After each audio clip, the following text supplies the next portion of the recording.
बिस्मिल्लाहिर्रहमानिर्रहीम अस्सलामुअलैकुम रहमतुल्लाह। अदलिया इस वक्त मुकम्मल कंट्रोल में चलेगी है 2-3 जजेस के पास, क्योंकि जिस तरीके से इन्होंने 2-3 जजेस का एक पैनल मंतखब किया, 2-3 जजेस का पैनल जो है वो टॉप लेवल का जो जजेस का पैनल है वो इन्होंने ख़ुद लिस्ट बनाई और ख़ुद जो है इन्होंने इनके गर्द सियासत की। देखिए, पाकिस्तान में आज कहा जाता है कि पाकिस्तान में जजेस में, अदलिया में पोलराइजेशन बहुत ज़्यादा हो चुकी है, सियासत बहुत ज़्यादा आ चुकी है और जजेस जो हैं वो मुख्तलिफ़ पार्टियों के बन चुके हैं कि कोई किसी पार्टी का जज है, कोई किसी पार्टी का जज है, कोई पीटीआई का जज है, कोई नून लीग का जज है। इस तरह की बातें होती हैं और कहा जाता है कि इसकी वजह से ही ये तरमीम लानी पड़ी, वरना ये तरमीम की ज़रूरत ना पड़ती और तरमीम लाने का कोई इतना ज़्यादा फ़ायदा ना होता। लेकिन क्योंकि पोलराइजेशन बहुत ज़्यादा हो चुकी है, पोलराइजेशन की होने की वजह से ये तरमीम को इंट्रोड्यूस करना पड़ा और तरमीम लानी पड़ी।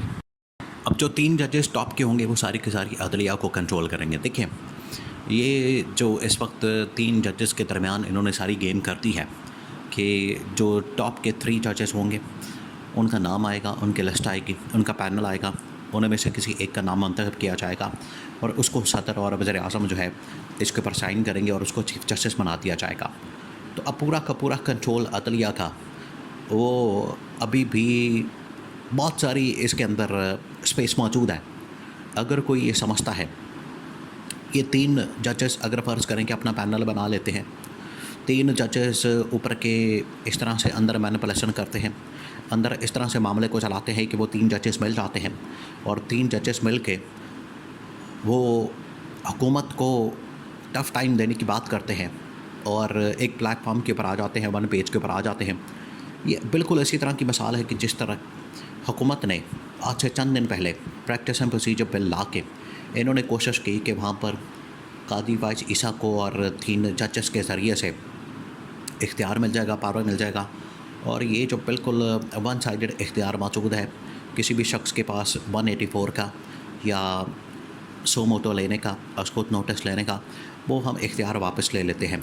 आखिरकार यही प्रैक्टिस एंड प्रोसीजर बिल इनको ख़ुद वापस करना पड़ा और ऑर्डिनेंस करके सदर जरदारी की जानिब से ऑर्डिनेंस करवाया गया और बाद में इन्होंने चेंज किया, उसकी तश्कील को चेंज किया, फिर इन्होंने अपनी मर्ज़ी के जजेस को लाना शुरू किया।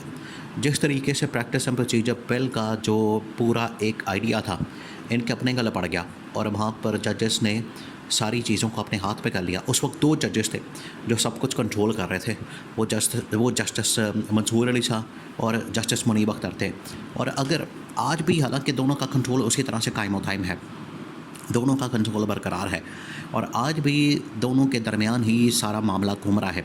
2 जजेस हैं, जस्टिस मंसूर अली शाह और जस्टिस मुनीब अख्तर, तीसरे याहिया फरीदी और उसके बाद अमीनुद्दीन खान और नईम अख्तर अफ़गान। ये एक पूरी लिस्ट है। देखिए, इमरान खान ने बड़ा ज़बरदस्त काम किया था अपने दौरे हुकूमत में।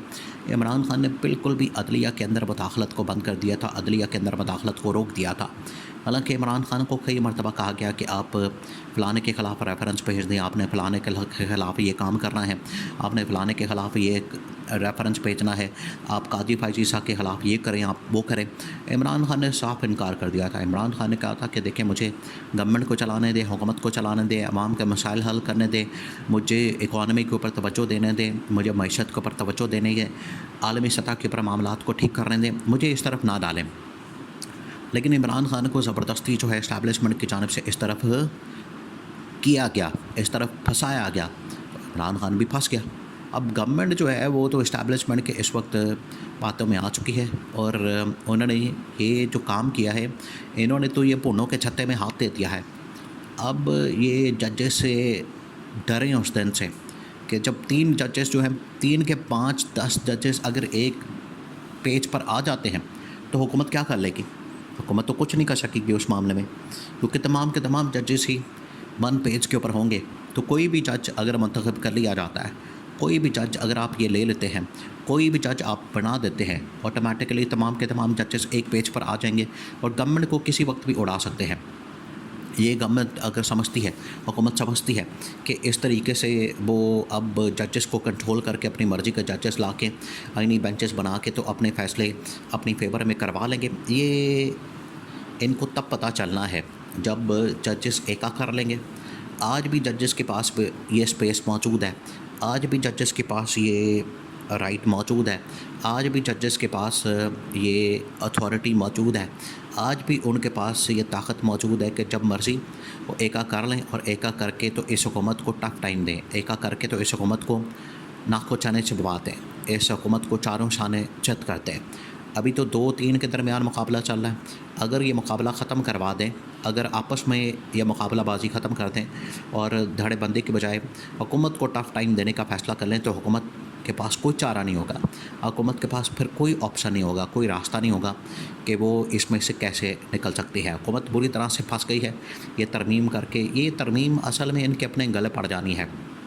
इमरान खान को जिस तरीके से इन लोगों ने आइसोलेशन का शिकार करके और बाहर लोगों के साथ डिस्कनेक्ट करके इन्होंने ये जो सारे काम किए, इन्होंने ये समझा था कि शायद हम इमरान खान के लिए बंदोबस्त कर रहे हैं, बल्कि ये जो अब बंदोबस्त हो रहा है ये अपनी गवर्नमेंट का ही हो रहा है।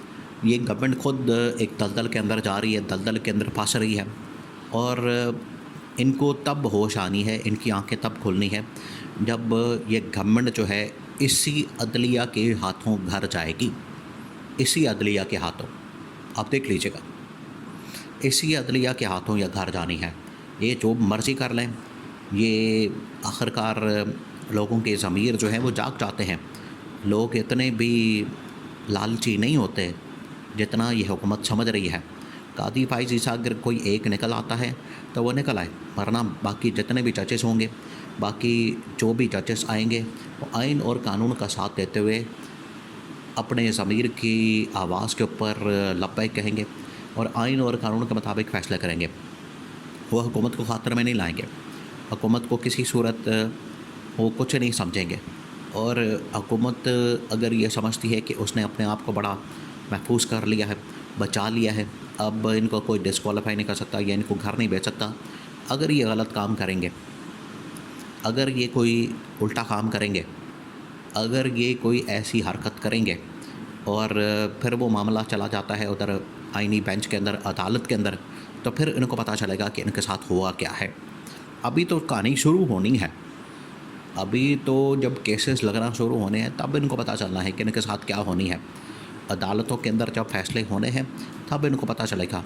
ये तो एक मामला है, अदलिया के पास इतनी ताकत मौजूद है कि आईनी तशरीह के चक्कर में अदलिया पूरी की पूरी गवर्नमेंट को हिला सकती है।